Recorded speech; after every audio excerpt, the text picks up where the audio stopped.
జకర్యా గ్రంథం 3వ అధ్యాయము మొదటి నుంచి మొదటి వచనం నేను చదువుతున్నాను. 2వ వచనాన్ని మీరు చదవండి కలిసి. మరియు యెహోవా దూత ఎదుట ప్రధాన యాజకుడైన యెహోషువ నిలువబడుటయు, సాతాను ఫిర్యాది అయి అతని కుడిపార్శ్వమున నిలువబడుటయు అతడు నాకు కనపరచెను.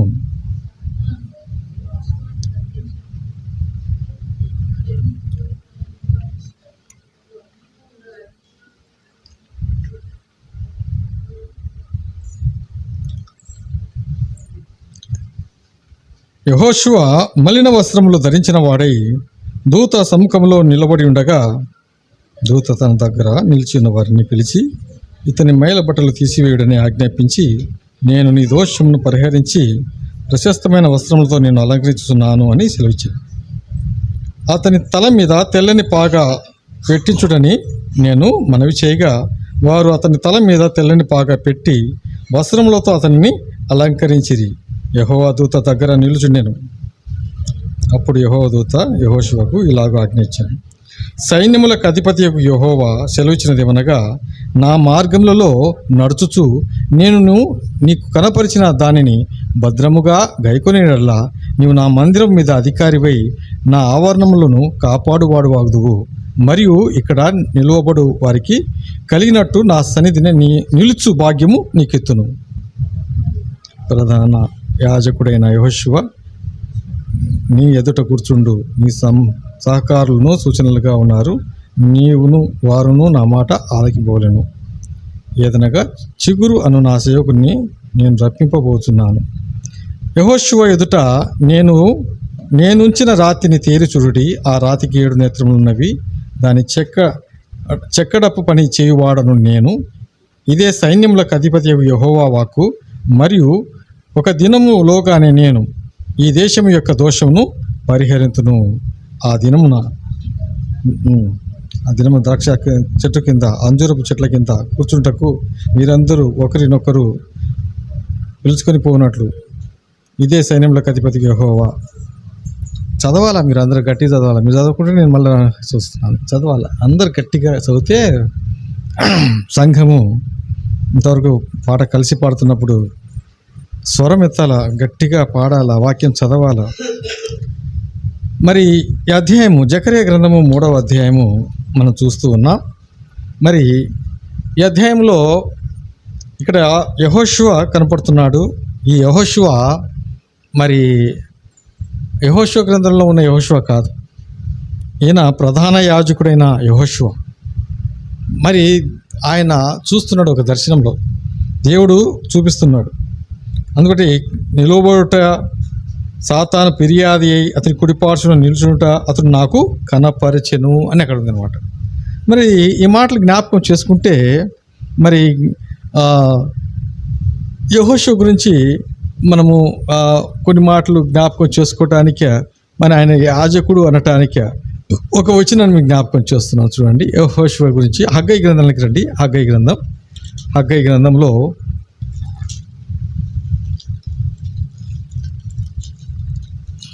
1వ అధ్యాయము 1వ వచనం.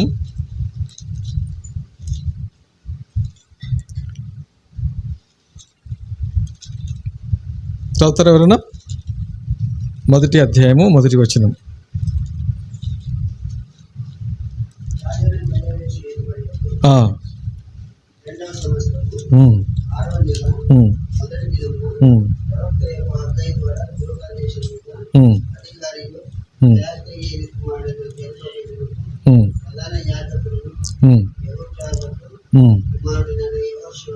ప్రధాన యాజకుడైన యెహోషువ. అక్కడ మనం చూస్తాము.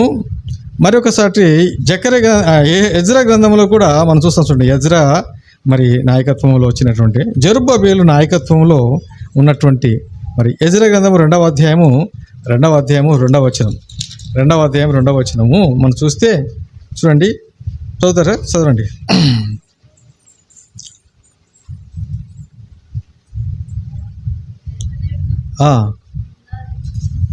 యెరూషలేమునకును యూదా దేశమునకును తమ తమ పట్టణములకును పోవునట్లుగా సెలవు పొంది జెరుబ్బేలు, యోవాషు, నెహెమ్యా, ఇక్కడ పేర్లలో యోవాషు కనపడుతున్నాడు కదా. ఈ యోవాషు అంటే అంటే మరి ఇక్కడ యోవాషే, అక్కడ మరి యోవాషుని కూడా రాయబడింది అనమాట. తర్వాత యెహోషువ అని రాయబడింది. ఇక్కడ మనం చూస్తాం హగ్గయిలో యెహోషువ రాయబడింది. అంటే ప్రధాన యాజకుడు అయినటువంటి మరి ఈ యొక్క యెహోషువ అనమాట. కాబట్టి జ్ఞాపకం చేసుకుంటే మరి ఈయన ఒక విషయం ఏంటంటే, మరి ఈ భూమి మీద మనము కూడా మరి దేవుని బిడ్డలుగా ఒక రక్షింపబడి ఆ దేవుని బిడ్డలుగా ఉన్నా కూడా సాతానుడు అనేక రీతులుగా మనల్ని కూడా శోధిస్తూ ఉంటాడు. ఇక్కడ దర్శనం ఏంటంటే, దేవుని సన్నిధికి వెళ్ళిన తర్వాత తీర్పు సమయం దగ్గర నిలబడుతున్నప్పుడు కూడా ఏం చేస్తున్నాడంటే, సాతానుడు ఏం చేస్తున్నాడంటే నేరము మోపుతుంటాడు. అందుకే ఇక్కడ మనం చూస్తున్నటువంటి మాట ఏంటంటే, మరి ఏమిటంటే చూడండి, ఇక్కడ రాయబడిన మాట, సాతానుడు ఏమో చేస్తున్నాడు, ఫిర్యాదు చేస్తున్నాడు. మొదటి వచనంలో మనం చూస్తే సాతాను చూడండి ఇక్కడ, మరియు యెహోవా దూత ఎదుట ప్రధాన యాజకుడిని యెహోషువ నిలువబడుటయు సాతాను ఫిర్యాదు అయి అతని కుడి పార్శ్వమున నిలువబడుటయు. అంటే సాతాను ఫిర్యాదు చేస్తున్నాడు. ఏమని అంటే, ఫిర్యాదు చేయడానికి ఏంటంటే మనకు కూడా అందుకోసమే ఒక్కోసారి రక్షింపబడిన మనల్ని కూడా సాతానుడు ఏం చేస్తుంటాడంటే శోధిస్తుంటాడు. చూడు, నువ్వు అంటే ఒకప్పుడు పాప జీవితాన్ని తిరిగి ఏం చేస్తుంటాడంటే, నువ్వు అలాంటివాడు కదా, అదిగో నీకు ఇంకా మరక ఉంది, ఇగో మైల ఉంది అని చెప్తూ ఉంటాడు. అయితే యేసు ప్రభు వారి రక్తం చేత కడగబడిన తర్వాత ప్రభు అంటాడు, మరి నీ పాపాలన్నిటికీ నేను మతికి పెట్టుకొని వాటిని అన్నిటినీ నా వెనుక తట్టు పారవేశాను అంటాడు. కాబట్టి అయితే ఇక్కడ గమనించవలసింది ఏంటంటే, సాతానుని మరి ఏం చేస్తున్నాడంటే గద్దిస్తున్నాడు. చూడండి, సాతాను చూడండి, యెహోవా నిన్ను గద్దించును. చూడండి 2వ వచనంలో సాతాను అంటే సాతానుతో అంటున్నాడు, సాతాను నిన్ను యెహోవా గద్దించును, యెరూషలేమును కోరుకొను, యెహోవా నిన్ను గద్దించును, ఇతడు అగ్నిలో నుండి తీసిన కొరివలే ఉన్నాడు. అంటే అగ్నిలో నుంచి తీయబడిన కొరివలే, అంటే అగ్నిలో నుంచి తీస్తే ఆ కొరివి ఎలా ఉంటుందంటే కదా, అది నీకు ఆ యొక్క నిప్పు, దాంట్లో ఏమీ ఉండదన్నమాట, ఆ బూడిదే ఉండదు, అది బాగా అలా ఉన్నాడని చెప్పి మరి దేవుడే సాక్ష్యం చెప్తున్నాడు. అందుబట్టి మన జీవితాల్లో కూడా మనల్ని శోధనకు గురి చేయటానికి అనేక ప్రయత్నాలు మరి చేసిన, అయితే ఇక్కడ ఏంటంటే అక్కడ చెప్పుతూ ఉన్నటువంటి మాటల్లో మనం చూస్తాం. చూడండి, ఆ తర్వాత సాతాన్ని గద్దిస్తుంది. సాతానుడు పదే మన జీవితాలను బట్టి ఒకవేళ మనల్ని శోధనకు గురి చేసి నిరుత్సాహపరిచి వాడు వెనక్కి లాగి మనకు అనేక రీతిగా చేయొచ్చేమో, కానీ రక్షింపబడిన మన జీవితాల్లో మనం అందుకోసమే ఏనాడు నిరుత్సాహపడకూడదు. దేవుడు అంటున్నాడు కదా, లేఖనాల ప్రకారంగా మనం చూస్తాం. మరి యోహాను పత్రికలో చూస్తాం ఏమిటంటే, మరి నీలో ఉన్నవాడు లోకంలో ఉన్నవాని కంటే గొప్పవాడని ధైర్యపరుస్తున్నాడు. మనలో ఉన్న దేవుడు ఈ లోకంలో ఉన్నవాని కంటే, లోకంలో ఉన్నవాడు ఎవడు? అపవాది, వాడు లోకాధికారి. లోకంలో మరి వాడున్న లోకంలో వాడు ఎన్ని రకాలుగా ఉన్నా కూడా మనలో ఉన్నది వాక్యము అయిన దేవుడు మనలో ఉన్నాడు. కాబట్టి మనము జ్ఞాపకం చేసుకోవాలి. అయితే పాత జీవితం నుంచి రక్షింపబడిన మనం ఇంకా ఒకవేళ మనల్ని నిరుత్సాహంతో అయ్యో నా జీవితం ఇంతే అని అనుకోకూడదు. పరిశుద్ధపరచబడదు వాక్యము చేత. అందుకే సంఘాన్ని అంటున్నాడు ప్రభు, అంటున్నాడు చూడండి ఆ మాట, ఎఫెసీ పత్రిక 5వ అధ్యాయము, ఎఫెసీ పత్రిక 5వ అధ్యాయము 27వ వచనంలో మనం చూస్తాం, అటువలే క్రీస్తు కూడా సంఘమును ప్రేమించి అది కలంకమైనను ముడత అయినను అటుది మరి ఏదైనాను లేక పరిశుద్ధంగాను నిర్దోషమైనదిగాను మహిమగల సంఘముగా ఆయన తన ఎదుట నిలవబెట్టుకొని ఉన్నాడు. మరి ఆయన ఎలా నిలబెట్టుకున్నాడు? నిర్దోషముగా, ఏ కలంకము ఏమి డాలు ఉండకూడదు. అందుబట్టి ప్రభు రక్తము చేత కడగబడ్డాడు.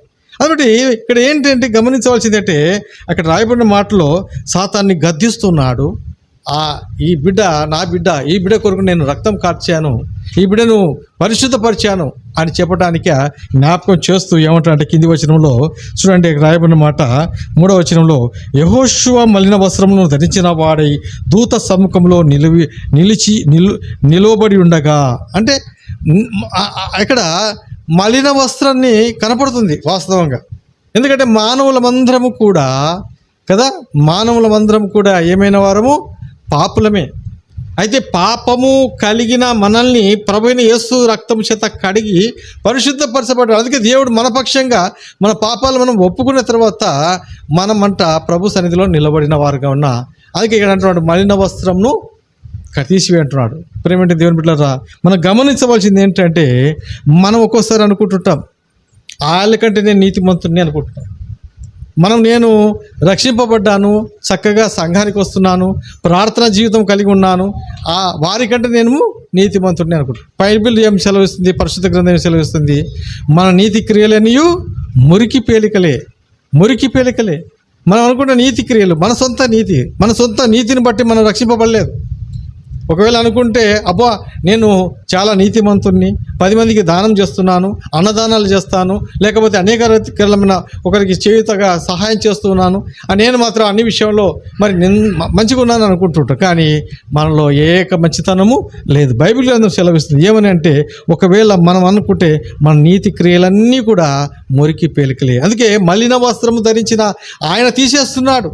ఆయన తీసేసి మనకేం చేస్తున్నాడంటే, ఆయన మలిన వస్త్రాలు తీసేస్తున్నాడు. గుర్తుపెట్టుకోవాల్సింది ఏంటంటే, ఆయన తీసేయకపోతే మనం కాదు. అందుకే మీరు గమనిస్తే మొట్టమొదట ఆదాము హవ్వలు చేసిన పాపం వలన, ఆజ్ఞ అతిక్రమం వలన ఆనాడే యేసు ప్రభువారు మరి జగత్ పునాది వేయబడకముందే యేసు ప్రభువారు ఉన్నారు అనటానికి, ఆయన మరుగై ఉన్న ప్రభు అయినటువంటి వారుగా ఉన్నారు. అక్కడ మనకు ఒక బోధ జరుగుతుంది. వారికి చర్మపు చొక్కాలు తొడిగించను. వారు ఏం చేసుకున్నారు? పాపంలో పడిపోయిన తర్వాత వారికి దిగంబరం కనపడుతున్నప్పుడు వాళ్ళు ఏం చేసుకున్నారు? భయపడి సిగ్గుతోడిక చెట్టసట్టుకు పోయి ఆఖరికి వారు ఏం చేశారంటే ఆకులను కచ్చడములుగా చేసుకున్నారు. కానీ ఆకులు ఎన్నాళ్ళు ఉంటాయి? అవి ఒట్టిగా ఎండిపోతే అవి రాలిపోతాయి.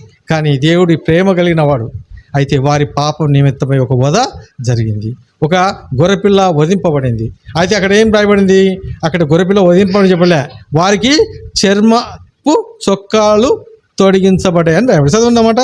వారికి వరకు చూడండి, ఆదికాండము 3వ అధ్యాయము, అక్కడ 3వ అధ్యాయంలో మనం చూస్తే 21వ వచనం, దేవుడైన యెహోవా ఆదామునకును అతని భార్యకును చర్మపు చొక్కాయిలను చేయించి చర్మపు చొక్కాయిలను అంటే చొక్కాలాగనమాట చేయించి. అంటే ఏంటి చేయించి? అంటే చర్మపు చొక్కాలు ఎలా వేసుకోవడానికి వాళ్ళకి చేయించినట్టు. అంటే ఒక చర్మపు చొక్కా ఎలా వస్తుంది? చర్మం ఊగిన వస్తుందా? అంటే ఒకటి జరిగింది, ఒక బలి జరిగింది. అంటే మరుగై ఉన్న క్రీస్తు ప్రభు మరుగై ఉన్నాడు. అక్కడ వారికి ఆ ప్రేమ కలిగిన దేవుడు ఆ పాపాన్ని కప్పి అంటే ఆ పాపాన్ని వారి బట్టి ఒక వధ జరిగింది దేవుడు. అయితే వారికి చర్మం చొక్కాలు తొడిగి వారిని పంపించాడు అక్కడ ఏదైనా తోటలో ఉండకుండా. అందుబట్టి వారికి చేయించాడు. అంటే చర్మ చొక్కాలు అక్కడ వధ జరిగింది అని చూస్తున్నాం. బలియాగమైన యేసు ప్రభువారు ఆయన గొర్రెపిల్లకి. అందుకోసమే అక్కడ ప్రభు ఒక పాపాన్ని తీసివేయటానికే రక్తము చెందించాలి అనటానికి అక్కడ ఒక సాదృశ్యం మనకు కనపడుతుంది. ఆ తర్వాత ఇంకో విషయం ఏంటంటే, మనం చూస్తాం యేసు ప్రభువారు తన తండ్రి అయిన దేవుడు తన ప్రియ కుమారుని ఇవ్వటానికే ఏం చేస్తున్నాడంటే, ఇవ్వాలనే ఉద్దేశం, కాలము పరిపూర్ణమైనప్పుడు తన కుమారుని అనుగ్రహించాలనే ఉద్దేశంతోనే అబ్రహాంను కూడా ఏమంటాడంటే, నీ కుమారుని నా కొరకు మళ్ళీ బలిస్తావా అని ఆయన పరీక్ష పెడతాడు. కానీ అయితే దేవుడు ఏమంటాడు, ఎప్పుడు కూడా బలిని కోరేవాడు కాదు. కానీ ఇక్కడ ఏంటంటే పరీక్ష. అయితే తండ్రి అయిన దేవుడు అడుగుతున్న విధం ఏంటంటే, నా ప్రియ కుమారుని నేను ఇవ్వటానికి ఉన్నాను అనటానికి, ఆయన నీ కుమారుని ఇస్తావా అని చెప్పడానికి నీ గుర్తు. అయితే అక్కడ కూడా మనం చూస్తాము ఆ గొర్రె పిల్లను మరి అక్కడ ఇస్సాకు నుంచి తప్పించి, అది ఇస్సాకుకు మారుగా అని రాయబడింది అక్కడ. ఆదికాండం 22వ అధ్యాయంలో చూస్తాం. ఇస్సాకుకు మారుగా ఒక గొర్రెపిల్ల పొట్టేలు అక్కడ కనపడుతుంది. దాన్ని తీసుకో. అబ్రహామును ఏమంటాడు, అబ్రహాం ఆగు, పిల్లవాడి మీద చేయి వేయొద్దు, ఆ తర్వాత పొదలో ఒక పొట్టేలు ఉంది, దాన్ని తీసుకొచ్చి వధించు అని చెప్తాడు. చివరి క్షణం వరకు దేవుడు అలా. అంటే ఇక్కడ ఏంటి, పాపానికి శిక్షకు గురి కాకుండా ప్రభు రక్తం చేత. అందుకోసమే పాపం అనుకుంటే మనకేంటంటే ఆయన మనల్ని తన ప్రేమతో అంటే తన ప్రేమను చూపించడానికి ఆ గొర్రెపిల్ల వధ చూస్తూ ఉన్నాం. ఇక్కడ గమనించవలసింది ఏంటంటే ఆ యొక్క యెహోషువ మలిన వస్త్రాలని తీసేస్తున్నాడు. అయితే మన పాపము మన యొక్క స్వక్రియలు బట్టి సొంత నీతిని బట్టి ఉన్న వాటినన్నింటిని కూడా మనమైతే మంచి మన స్వనీతి కూడా మురికి పేలికలే అనేది గుర్తు చేసుకోవాలి. మురికి పేలికలే ఎందుకు అంటే మనం అనుకుంటాం మనం అని కరెక్ట్. అందుకోసమే మరి కొన్ని లేఖనాల్లో చూడండి. ఒక మాట ఏంటంటే సామెతల గ్రంథంలో ఒక మాట ఉంది, ఒకని ఎడల అంటే ఒకని ఎదుట ఏముందంట సరైన మార్గం ఉంది అని అతను అనుకుంటాడు, కానీ అది తుదకు మరణానికే. అందుకోసమే ఈ లోకంలో చాలామందికి తెలియదు. నేను కరెక్టే అనుకుంటుంటారు. చదువుదాం అన్నమాట 14వ వచనం 14వ అధ్యాయంలో 12వ వచనం. సామెతల గ్రంథం 14వ అధ్యాయం.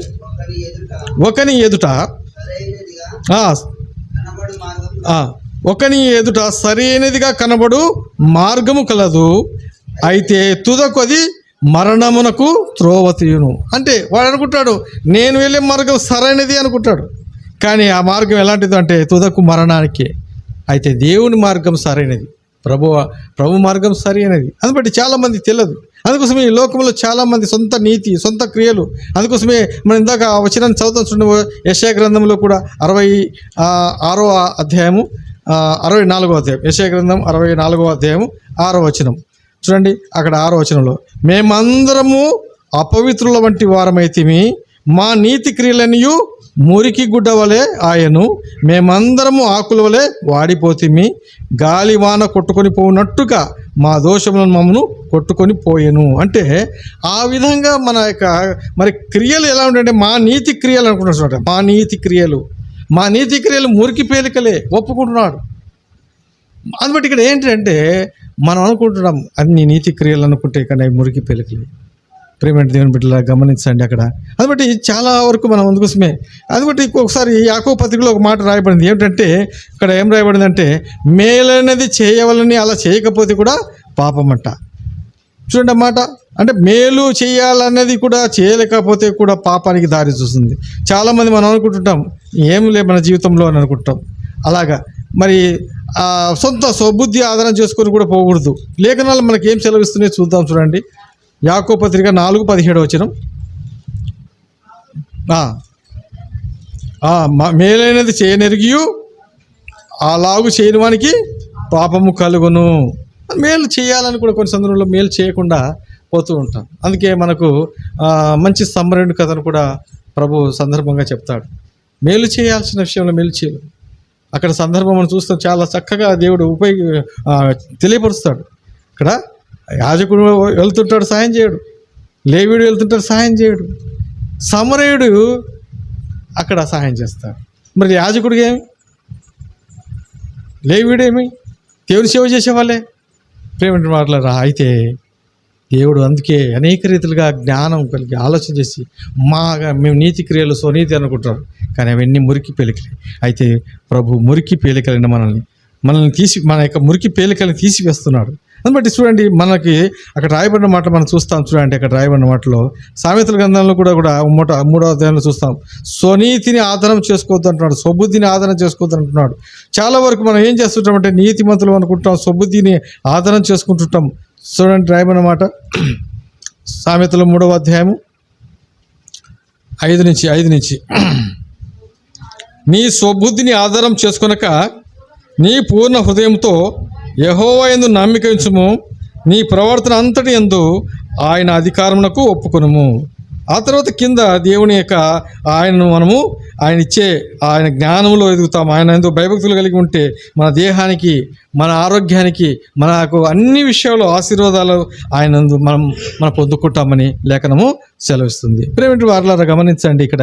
అయితే మరి మనం చాలా వరకు మనం అనుకుంటుంటాం. అందుబట్టి చూడటం యోబు గ్రంథంలో కూడా యోబు అంటాడు, ఒక సందర్భంలో చూడండి ఏమంటా అంటే నా నీతిని విడిచిపెట్టను, పట్టుకొని ఉన్నాను అని అంటుంటాడు కదా. చూద్దాం చూడండి యోబు గ్రంథము మరి 27వ అధ్యాయం 6వ వచనం. 27వ అధ్యాయం 6వ వచనం యోబు గ్రంథం 27. చూడు, నా నీతిని విడవక గట్టిగా పట్టుకుందును, నా ప్రవర్తన అంతటిని చూడండి, నా ప్రవర్తన అంతటి విషయంలో నా హృదయం నన్ను నిందింపదు అంటున్నాడు. నా నీతిని విడవక గట్టిగా పట్టుకుందును, నా ప్రవర్తన అంతటి విషయంలో నా హృదయము నన్ను నిందింపదు. కానీ మరి ఎంత ఉన్నా కూడా మరి దేవుడిని సన్నిధికి వచ్చినప్పుడు దావీదు అంటాడు కదా, నీ ముఖ కాంతిలో నా రహస్య పాపాలు కనపడుతున్నాయి. చూడండి, మనం అనుకుంటాం మనం నీతిమంతులు అనుకుంటాం. ఆయన దగ్గరికి, ఆ అగ్ని వంటి ఆయన దగ్గరికి మనం వెళ్ళే కొద్దీ మనలో ఉన్నట్టు మలినం అంతా కూడా కరిగి బయటికి వస్తుంది. మనము అందుకే దేవునికి దగ్గర ఉన్నప్పుడు మన జీవితాలు కూడా చాలా మంది దేవుడికి దగ్గరగా వస్తున్న కొద్దీ ప్రార్థన జీవితంలో దగ్గర ఉన్నప్పుడు తను చాలా పరివర్తన చెంది పరిపూర్ణుడు అవుతాడు. అంతేగాని దేవుని దగ్గర రానివాడు ఎంతసేపు ఉన్నా బయటపెట్ట అన్ని రకాలుగా మాట్లాడుతుంటాడు, నేను నీతిమంతుడిని అనుకుంటాడు. కానీ అవన్నీ కూడా మురికి పేలికలే. మరి ప్రసంగి గ్రంథంలో కూడా మనం చూస్తాం. ప్రసంగి గ్రంథంలో ఒక మాట ఉంది, 7వ అధ్యాయం 20వ వచనంలో చూడండి. ఆ మాట జ్ఞాపకం చేసుకుంటే ఏమంటున్నాడంటే, మరి 7వ అధ్యాయం 20 వచనం చదువుతారా? పాపము చేయక మేలు చేయుచుండు నీతిమంతుడు భూమి మీద ఒక్కడునూ లేడు. అంటే మరి అందరూ పాపులు అనటానికి వచ్చిన అనమాట. అందుకే మనం వచ్చిన రోమపత్రికలో ఏ భేదం లేదు, అందరూ పాపం చేసి దేవుడు అనుగ్రహించు మహిమను పొందలేకపోతున్నారు. అందరూ పాపులే. అక్కడ రాయబడిన మాటల్లో పాపము చేయక మేలు చేయుచుండు నీతిమంతుడు భూమి మీద ఒక్కడైనను లేడు. బైబిల్ గ్రంథం సెలవిస్తుంది యథార్థమైంది. అయితే ప్రభు రక్తం చేత కడగబడి ఈరోజు పరిశుద్ధంగా పవిత్రంగా ఉన్నామంటే దేవుని కృపే. అందుకోసమే మనము అక్కడ లూకాసు వార్తలో మనం చూస్తాం, తప్పిపోయిన కుమారుడిని మనం చూస్తాం. తప్పిపోయిన కుమారుడు తప్పిపోయిన తర్వాత, అంటే తప్పిపోయిన కుమారుడు ఎందుకంటే ఆయన తండ్రి దగ్గర నుంచి ఆశ తీసుకుని వెళ్ళిపోయి అంత దుర్వ్యాపారం చేసి స్నేహితులతో పోగొట్టుకొని ఆఖరుకు తాను పందులు మేయుచున్న పొట్టి దగ్గర తింటూ బతుకుతున్నాడు. అప్పుడు తనకేమొచ్చిందట? బుద్ధి వచ్చిందట. అరే, మా నాన్న దగ్గర ఎంతోమంది పనివారు ఉన్నారు, వారు బాగా బతుకుతున్నారు, నేను పోయి పనివానిలాగా బతుకుతా కదా, ఇదేంది దౌర్భాగ్య జీవితం అనుకుని ఏం చేశాడు? అయితే నేను పశ్చాత్తాపడతాను, తప్పైంది నాన్న అంటాను, కానీ నేను మాత్రం ఒకవేళ నీ దగ్గర ఉండటానికి కుమారునిగా యోగ్యత లేదు, కానీ పనివాడిగానే ఉంచుకోండి వెళ్తానని వెళ్ళినప్పుడు తండ్రి ఆ మాత్రం పనివాడిగా ఎందుకు ఉంచుకుంటాడు? కుమారునిలా కౌగిలించుకున్నాడు. వెళ్ళి ఎమ్మడి ఏమంటున్నాడు? ప్రశస్తమైన వస్త్రం. ఇక్కడ కూడా ఇతనికి మరి ఎప్పుడైతే మలిన వస్త్రాన్ని తీసివేసి ఒక ప్రశస్తమైన వస్త్రాన్ని తొలగించు అంటాడు యెహోషువ. ప్రేమ దేవుని బిడ్డలారా, మన కూడా దేవుడు మనకు ఒక రక్షణ వస్త్రాన్ని ఇచ్చాడు. మనకు ఒక ప్రశస్తమైన వస్త్రం, అది స్తుతి వస్త్రము, ఆనంద వస్త్రము, సంతోష వస్త్రము. లేఖనాల ప్రకారంగా ఈరోజు ప్రభు సన్నిధిలో ఉన్నామంటే, ఒకప్పుడు మన స్థితి ఎలాంటిదంటే, మన యొక్క స్థితి చాలా మరి దుర్భరమైన స్థితి, ఎంత పనికిమాలమైన స్థితి. మనం అనుకుంటున్నాం ఒకప్పుడు ఆ విషయాల్లో కన్నా ఇప్పుడు కూడా జ్ఞాపకం ఎందుకు చేసుకుంటే ఒకవేళ చాలా హీనమైన స్థితి. కానీ గర్వంతో, విరవీనతనంతో, అసూయతో ఎన్నెన్నో లోక సంబంధమైన జీవితాలు జీవించిన మన జీవితాల్లో ప్రభు రక్తం చేత కడగబడి పరిశుద్ధపరచబడిన తర్వాత ప్రభు మనల్ని తన బిడ్డలుగా చేసుకున్నాడు. అందుకోసమే ఆ యొక్క లూకాసు వార్త మరి ఆ అధ్యాయంలో మనం చూస్తే అతనికి ఎమ్మడే మరి చూడండి, అక్కడ రాయమన్న మాట చదువుతాం. చూడండి, అక్కడ రాయమన్న మాట 15వ అధ్యాయంలో, మరి 15వ అధ్యాయం 22వ వచనం, 22వ వచనంలో చూడండి, అక్కడ రాయబడిన మాట. అయితే 21లో చూద్దాం. చూడండి, 21లో కుమారుడు ఏమంటున్నాడు చూద్దాం. అప్పుడు 21వ వచనంలో, అప్పుడు ఆ కుమారుడు అతనితో, తండ్రి, నేను పరలోకమునకును విరోధముగా నీకును నీ ఎదుట నేను పాపం చేసి తిని, ఇక మీదట నీ కుమారుని అనిపించుకున్నటకు యోగ్యుడను కాననేను. అంటే నేను చేసినది తప్పు, పాపం చేశాను, యోగ్యత లేదు నాకు, యోగ్యుని కాదు, నేను పాపం చేశాను అని తాను పశ్చాత్తాపడుతున్నాడు. అయితే తండ్రి ఏమంటారు చూడండి. అయితే తండ్రి తన కుమారుని చూచి, ప్రశస్త వస్త్రం త్వరగా తెచ్చి వీనికి కట్టి, వీని చేతికి ఉంగరము పెట్టి, పాదములకు చెప్పులు తొడిగించుడి అంటున్నాడు. చూడండి, అక్కడ మనం చూస్తాం. అంటే ప్రశస్తమైన వస్త్రం తీసుకొచ్చి నా కుమారునికి తొడగండి, శుభ్రపరిచి స్నానం చేయించి, చక్కని వస్త్రం ధరించి, బంగారు ఉంగరం తొడిగించి, మంచి చెప్పులు తొడిగించి, నా కుమారుడు తిరిగి వచ్చాడు. ఒకప్పుడు నా కుమారుడు లోకంలో ఉన్నాడు, ఈరోజు నా బిడ్డగా మళ్ళీ తిరిగి వచ్చాడు, పశ్చాత్తాపడ్డాడని.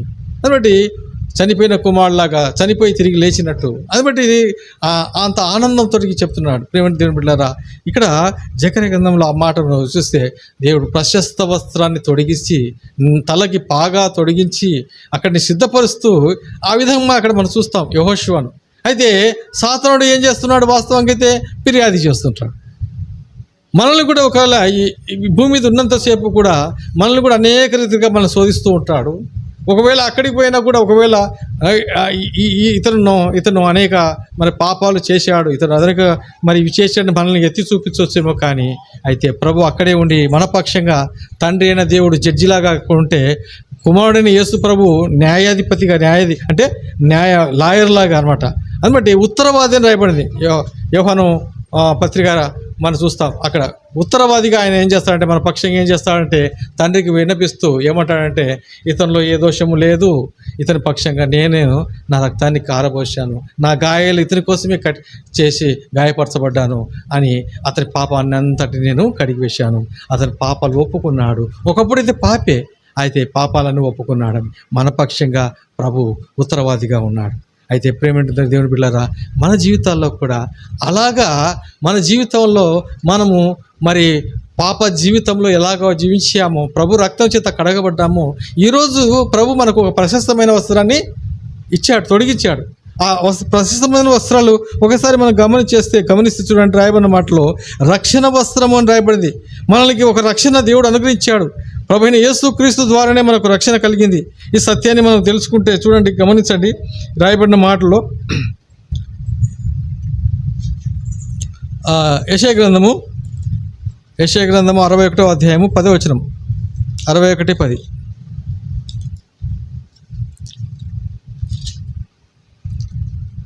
చూడండి, అక్కడ రాయబడిన మాట మనం చూస్తాము.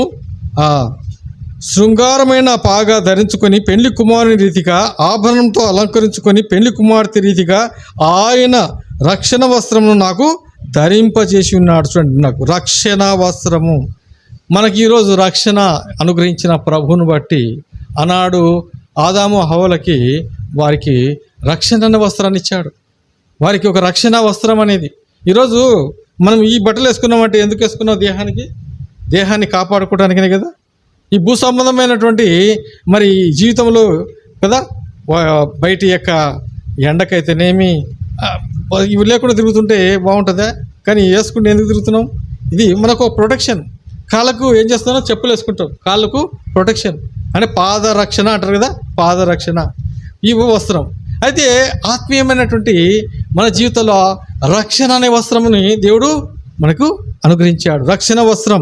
తర్వాత మనం చూస్తాం చూడండి, కిందనే నీతి అను పైబట్టను నాకు ధరింపజేసి ఉన్నాడు. నీతి అంటే మనలో నీతి లేదు, కానీ మరి ఎప్పుడైతే ప్రభు రక్త చేత కడగబడ్డామో నీతి అనే వస్త్రాన్ని ధరింపజేశాడు, నీతిమంతులుగా మార్చబడ్డాడు. అక్కడే కిందికి వచ్చినాం, చదవండి 10వ అధ్యాయంలోనే కిందికి వచ్చినాం. ఆయన రక్షణ వస్త్రం నాకు ధరింపజేసి ఉన్నాడు, ఆ తర్వాత నీతి అను పై బట్టను నాకు ధరింపజేసి ఉన్నాడు. చూడండి, కాగా యెహోవాను బట్టి మహా సంతోషంతో నేను ఆనందిస్తున్నాను. ఈరోజు మనం సంతోషంతో ఎందుకు పాటలు పాడుతున్నాం? ఎందుకు గంతులు వేస్తున్నాం? దేవా నిన్ను స్తుతిస్తున్నాం, నిన్ను ఆరాధిస్తున్నాం, నీవు ఇచ్చిన రక్షణను బట్టి అని ఆనందించడానికే. చూడండి, మళ్ళీ ఒక మాట జ్ఞాపకం చేసుకుంటే అక్కడే మరొక వస్త్రాన్ని మనం చూస్తాం. చూడండి, అక్కడ రాయబడిన మాటల్లో 3వ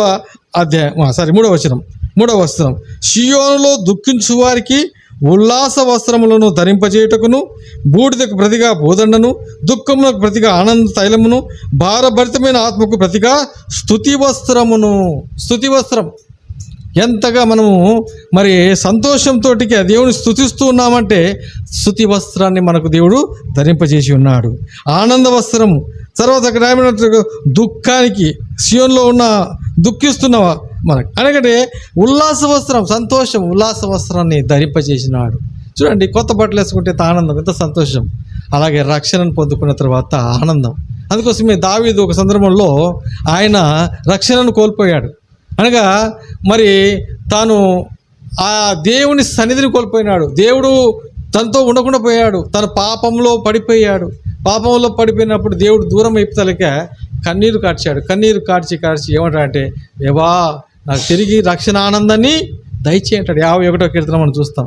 రక్షణ ఆనందం కావాలి అని కన్నీరు కార్చి తన యొక్క పరుపు తేలిపోయేటట్టు ఏడ్చాడు. అందుబట్టి దావీదు ఎడల దేవుడు మళ్ళీ కృప చూపించాడు. అందుబట్టి దావీదు ఏ విధంగా కన్నీరు కార్చాడో పాప జీవితానికి స్వస్తించి పలికిన మన జీవితంలో ఒకవేళ మనం ఒప్పుకొని వారంటే కూడా ఒప్పుకొని పరిశుద్ధపరచబడి ప్రభువు రక్తం చేత కడగబడితే సంఘంలో చేర్చబడి ఈరోజు సంతోషంతో ఆనందంతో ఆనందించే వారితో కలిసి ఉంటాం, ఆనంద వస్త్రం ధరించి. ప్రేమటి దేవుని బిడ్డలారా, అట్టి గొప్ప ధన్యత ప్రభు మనకు ఇచ్చాడు. తర్వాత చూడండి, గొప్ప వస్త్రాన్ని మనం చూస్తాం. చూడండి, అక్కడే పెళ్లి వస్త్రము కూడా మనం చూసాం ఇందాక. అలాగే ఇక్కడ అంటాడు కదా, శృంగారమును ధరించి పెళ్లి కుమారుని రీతిగా, పెళ్లి కుమారుని రీతిగా. మత్తయి సువార్తలో కూడా ఒక మాట, ఆ మాట అక్కడ రాయబడిన మాట చూస్తాం. మత్తయి సువార్తలో ఏమంటారంటే అక్కడ 22వ అధ్యాయం 11వ వచనం చూద్దామా. మత్తయి సువార్త 22వ అధ్యాయం 11వ వచనం, 22:11. రాజు కూర్చుండు వారిని చూడ లోపలికి వచ్చి అక్కడ పెళ్లి వస్త్రం ధరించుకొనని ఒకరిని చూచి, స్నేహితుడా, పెళ్లి వస్త్రం లేక ఇక్కడికి ఎలాగ వచ్చితివని అడగగా వాడు మౌనయ్యై ఉండేను అన్న. ఇక్కడ ఏంటి, పెళ్లి వస్త్రం లేకుండా అక్కడ ప్రవేశించడానికి లేదు. పెళ్లి వస్త్రం అనుబట్టి మరి ఒకవేళ పెళ్లి వస్త్రంతో నువ్వు లేకుంటే ఇక్కడికి ఎలా రాగలుగుతున్నావు అని అడుగుతున్నాడు. అందుబట్టి పెళ్లి వస్త్రం సంతోషంతోటిగా పెళ్లి సంతోషంలో ఆనందంతో ఉండే. అందుబట్టి జ్ఞాపకం చేసుకుంటే పెళ్లి వస్త్రాన్ని చూస్తాం. ప్రకటన గ్రంథం 3వ అధ్యాయం 4వ వచనంలో తెల్లని వస్త్రము అని మనం చూస్తాం. తెల్లని వస్త్రం ధరించి పరిశుద్ధులుగా ఉండటానికి దేవుడు ప్రత్యేకంగా ఏర్పరచబడిన వారుగా ప్రకటన గ్రంథంలో మనం చూస్తాం. ఆ మాట చూడండి, రాయబడిన మాట మనం జ్ఞాపకం చేసుకుంటే నీతి వస్త్రం నేను చూశాము. అలాగే తెల్లని వస్త్రం మరి చదువు అన్నమాట 3-4 వచనం ప్రకటన.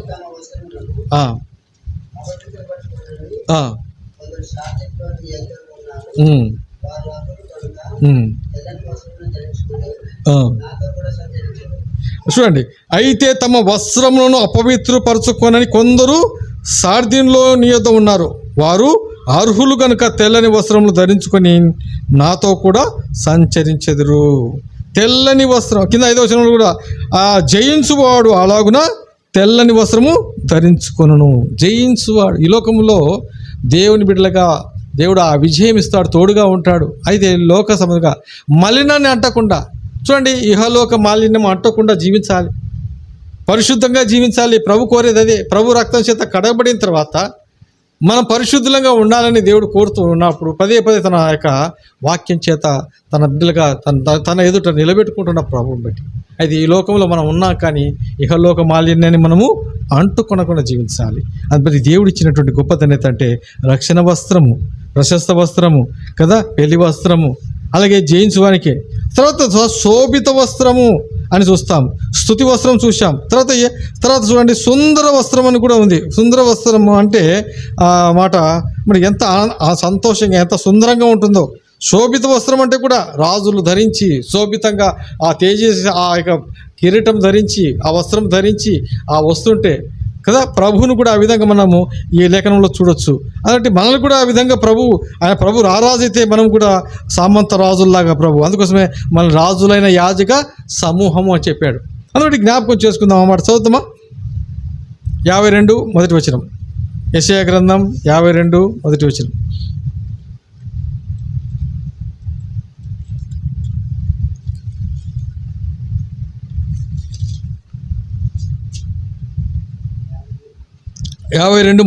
మొదటి వచనం అంటే 2వ.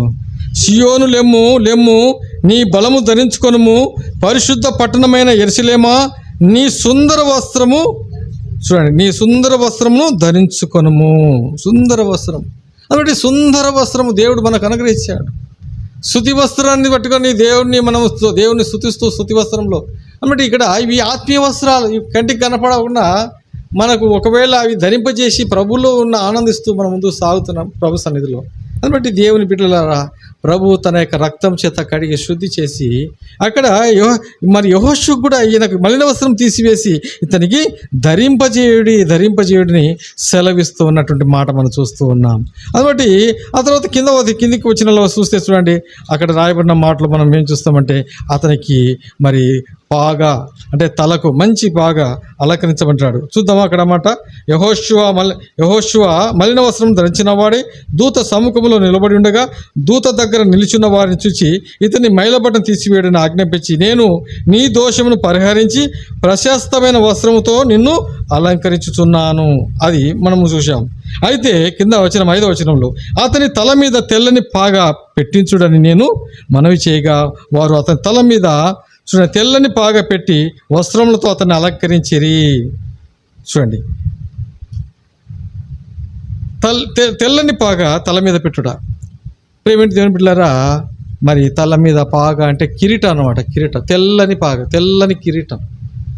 ఈ యొక్క యాజకుడికి మీరు ఈ యొక్క వస్త్రం ధరించినప్పుడు తల మీద ఒక పాగా ఉంటుందన్నమాట. ఆ పాగా మీద ఇక్కడ పరిశుద్ధత రాయబడి ఉంటుంది. మనం లేవికాండంలో చూస్తాం.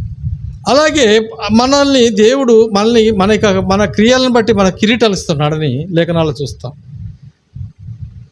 దేవుడు మనల్ని రాజులైన యాజక సమూహంలో ఉంచాడు. మనకు బట్టి మనం చేసిన ఈ భూమి మీద ఆయన వారి పనులను బట్టి వారికి బహుమానాలు ఇస్తాడని చూస్తున్నాం.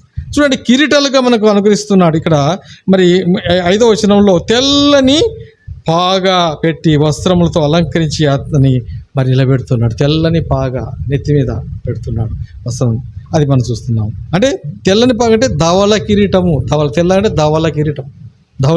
ప్రభు కూడా ధవల కిరీటం ధరించిన వాడుగా ఉంటాడు. ఆ తర్వాత చూడండి, మరి 103వ కీర్తన 4వ వచనంలో కూడా మనం చూస్తాము. మరి చూడండి, 103 కీర్తన 4వ వచనం, అయినను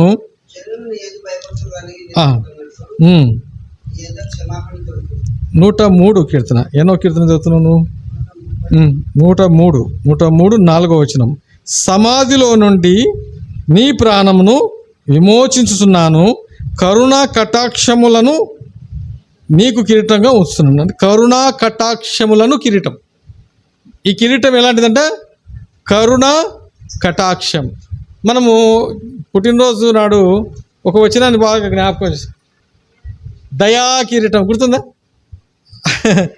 దయా కిరీటం, కీర్తన 65వ కీర్తన అనుకుంటా, 11వ వచనం. దయా కిరీటం అంటే దేవుని దయచేత మరొక సంవత్సరం దేవుడు అనుగ్రహిస్తున్నాడు అని జన్మదినాలు జ్ఞాపకం చేస్తాం. ఇక్కడ చూడండి, దయ అంటే ఇక్కడ కూడా ఏంటంటే కరుణ కటాక్షము. ఆయన కరుణ కటాక్షం అనే కిరీటం.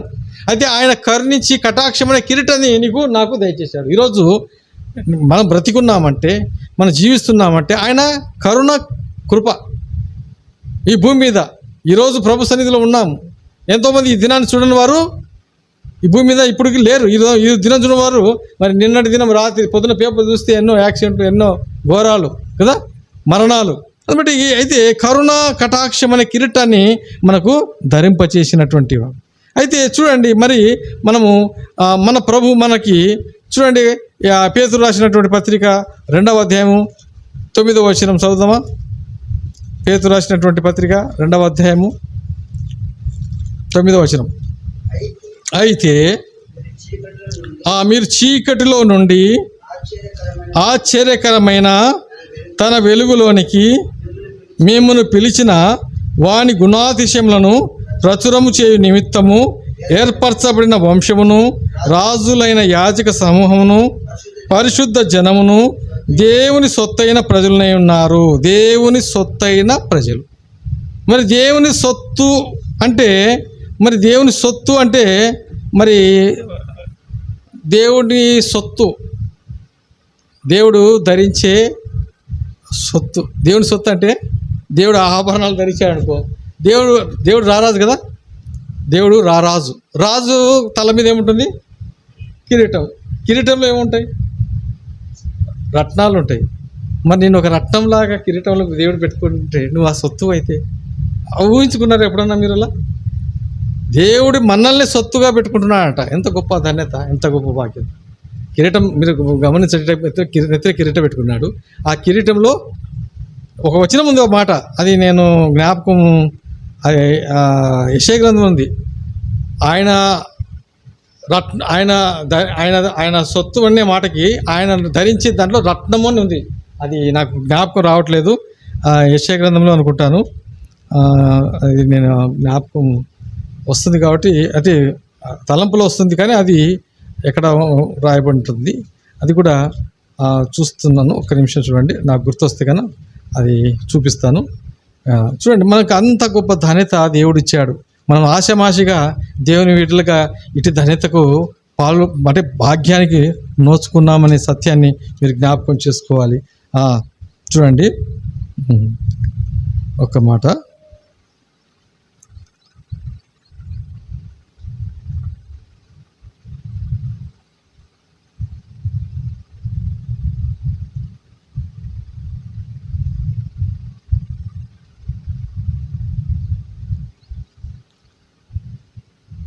సరే మీరు ఎక్కడైనా కనపడితే ఆ మాట నాకైతే ఉంది. ఆ మాట చాలా చక్కని మాట. అది మరి దేవుని ఆభరణంలో మనల్ని ఉంచాడు అని ఉంది.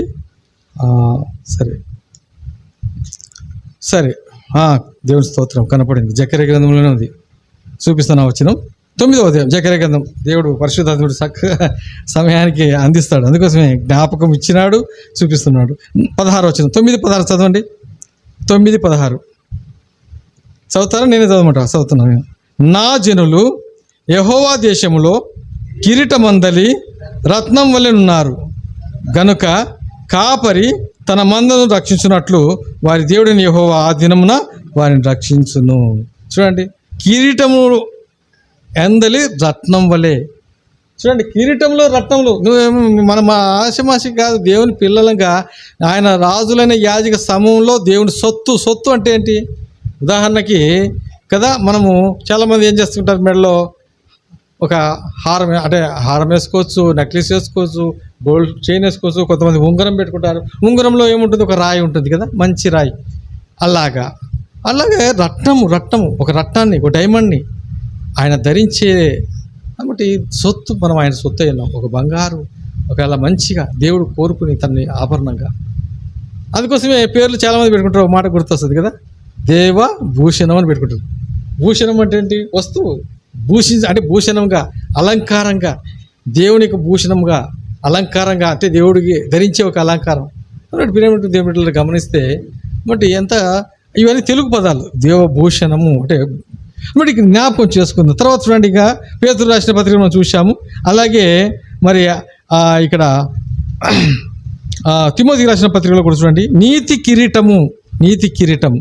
మరి కిరీటము మనము చూస్తే ధరింపజేసిన కిరీటాల్లో ధవల కిరీటము, అలాగే కరుణా కటాక్షమైన కిరీటము, అలాగే మరి రెండవ పత్రిక తిమోతి రాసిన 2వ పత్రిక 4:8 ఇక్కడ పౌలు అంటాడు కదా, నేను మరి నాకు దేవుడు ఇచ్చినటువంటి మరి పరుగును నేను కడముట్టించాను అంటాడు కదా.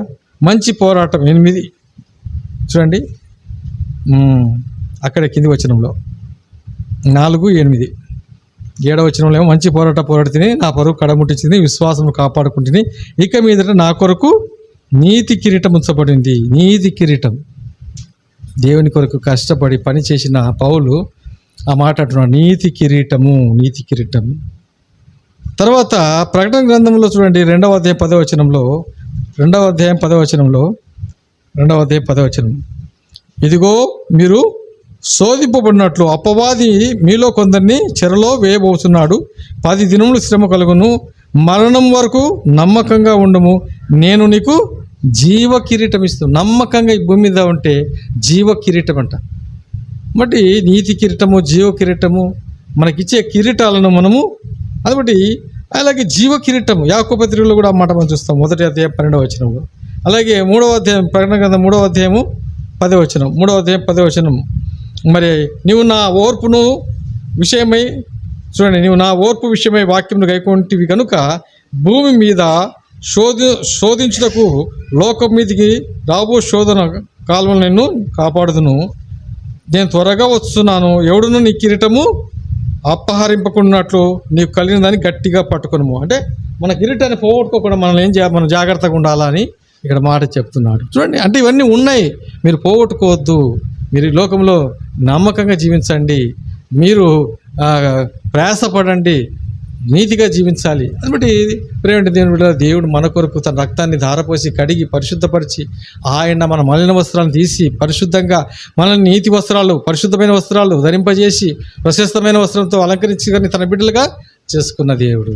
అంత మాత్రమే కాదు, మనకు కిరీటాన్ని కూడా ధరింపజేశాడు. కాబట్టి అక్కడ యెహోషువకు ఏ విధంగా మనం అక్కడ చూస్తున్నామో మన జీవితాల్లో కూడా అవి మనం కలిగి ఉంటాము అనటానికి లేఖనాల ప్రకారంగా మరొక దేవుడు అతి కృప కలిగిన గొప్ప దేవుడు. కాబట్టి ఆ కృప కలిగిన దేవుని సన్నిధిలో దేవా నీవు ఇచ్చిన గొప్ప రక్షణను బట్టి నేను కొనియాడుతున్నాను, స్తుతిస్తున్నాను, ఆరాధిస్తున్నాను అని ప్రభు సన్నిధిలో కొద్ది సమయము ఆరాధనలో ముందుకు సాగుదాం. మనం పాట పాడదాం. ఒక పాట పాడుతూ ఒక పాట అయిపోయిన తర్వాత మనం ఆరాధనలకు ముందుకు పోదాం.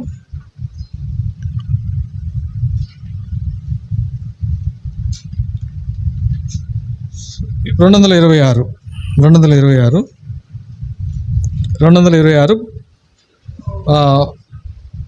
ఈ పాట పాడదాం. పాత పాటలు 224. స్తుతించు ప్రభు యేసునే స్తుతించు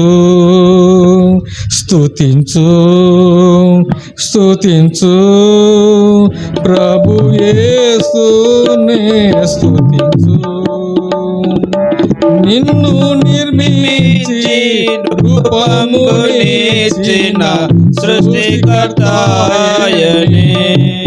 నిన్ను నిర్మించి రూపమునిచ్చిన సృష్టికర్తాయనే, జీవపు దాతాయనే, నీ రక్షణకర్తాయనే, జీవపు దాతాయనే, నీ రక్షణకర్తాయనే, రక్షణకర్తాయనే. స్తుతించు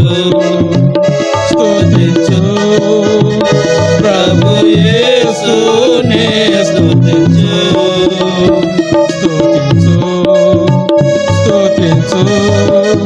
ప్రభు యేసునే స్తుతించు.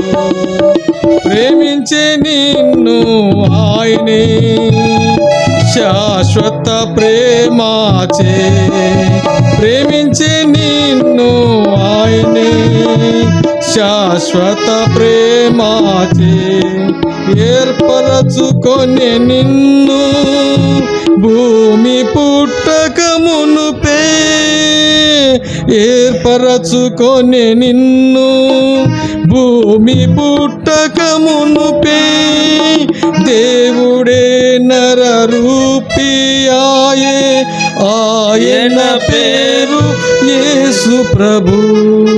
దేవుడే నర రూపియాయే, ఆయన పేరు యేసు ప్రభు, ఆయన పేరు యేసు ప్రభు. స్తుతించు ప్రభు యేసునే స్తుతించు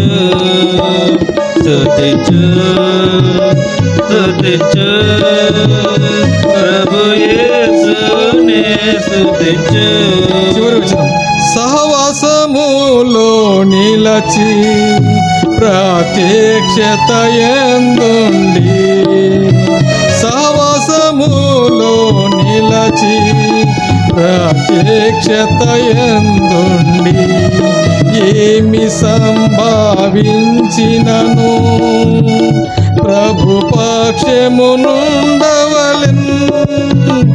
ఏమి సంభావించినను ప్రభు పక్షమునుండవలెన్, అంతమందు బహుమానమిత్తున్ అని ప్రభువే చెప్పెనుగా, అంతమందు బహుమానమిత్తున్ అని ప్రభువే చెప్పెనుగా, అని ప్రభువే చెప్పెనుగా. స్తుతించు ప్రభు యేసునే స్తుతించు